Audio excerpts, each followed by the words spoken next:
In this MCQ question, an electron makes a transition from orbit n equal to 2 to orbit n equal to 1. Second orbit से first orbit तक transition हो रहा है. In Bohr's model of hydrogen atom consider change in magnitude of its kinetic energy and potential energy.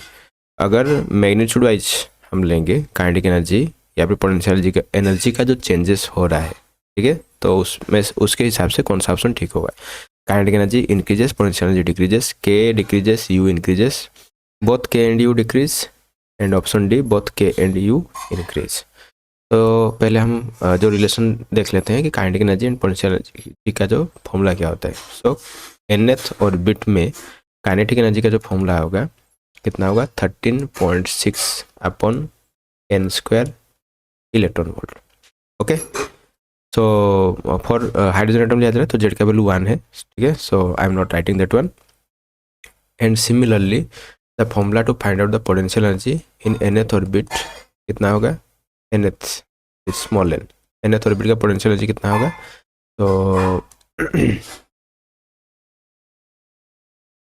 so this one will be small n, so it will be minus 27.2 upon n square electron volt. ठीक है. So try to remember this kind of small formulas which will be helpful to solve such type of questions.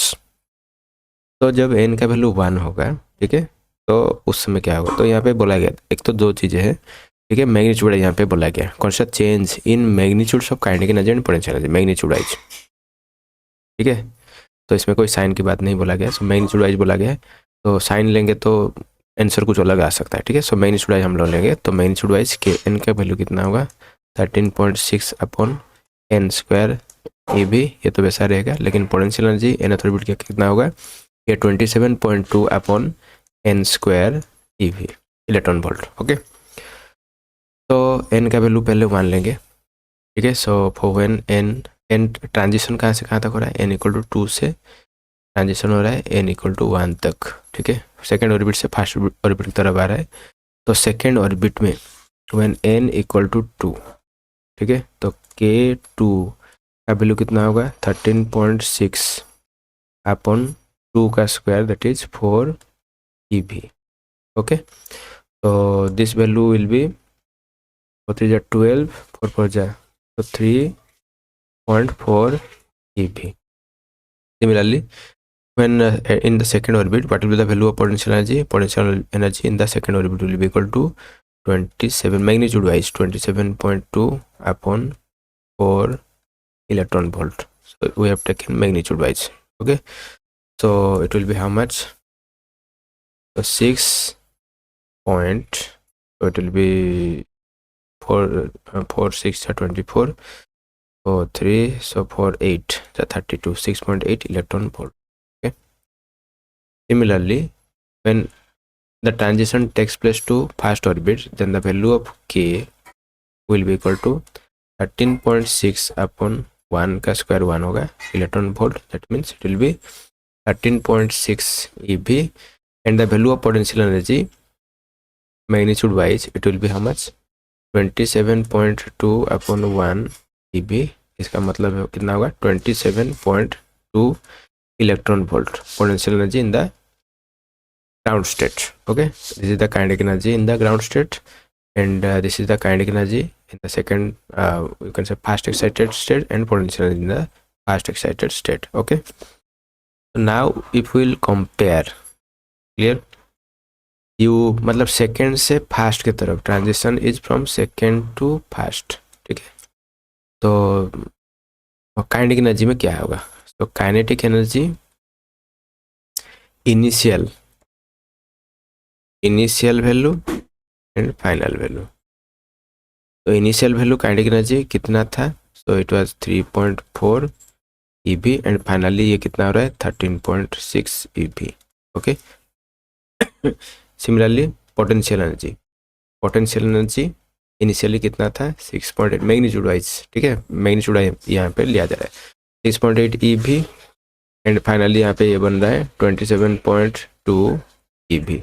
तो that means both are increasing. तो ये 3.4 से 13.6 हो रहा है और यहाँ पे पोटेंशियल एनर्जी 6.8 से 27.2 हो रहा है. That means both are increasing. Clear?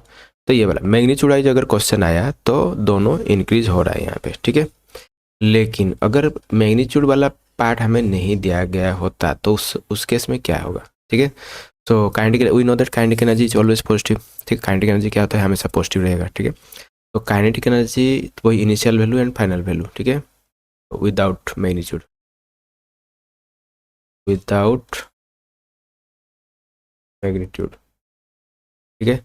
तो काइनेटिक एनर्जी का इनिशियल वैल्यू कितना रहेगा, वही 3.4 EV होगा एंड फाइनल वैल्यू कितना होगा, वही 13.6 EV।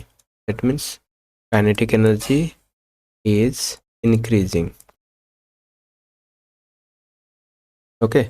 एंड पोटेंशियल एनर्जी, इसका इनिशियल वैल्यू कितना होगा, ये माइनस में रहेगा, ठीक है। मैग्नीट्यूड लिया जा रहा है तो इसमें प्लस लिया हो जा रहा है, लेकिन it should be -6.8 electron volt and ये कितना होगा, -27.2 इलेक्ट्रॉन वोल्ट। तो अभी यहाँ पे -6.8 से -27. That means as the number is getting bigger, ठीक है, but minus sign is here, so this is becoming more negative, मतलब और भी छोटा हो जाए। That means this potential energy is decreasing, potential energy यहाँ पे डिक्रीज हो रहा है, ठीक है। तो ये चीज़ हमें यहाँ पे याद रखना है। So that means magnitude wise होगा तो then both will be increasing, both will increase, option D will be the correct one. अगर मैग्नीट्यूड वाइज नहीं दिया गया है तो kinetic energy increases and potential energy decreases, ये वाला ऑप्शन सही होगा, ठीक है। तो यहाँ पे हम लोग अभी के लिए ऑप्शन डी को ही सही ले रहे हैं। We are choosing option D as per the question given magnitude.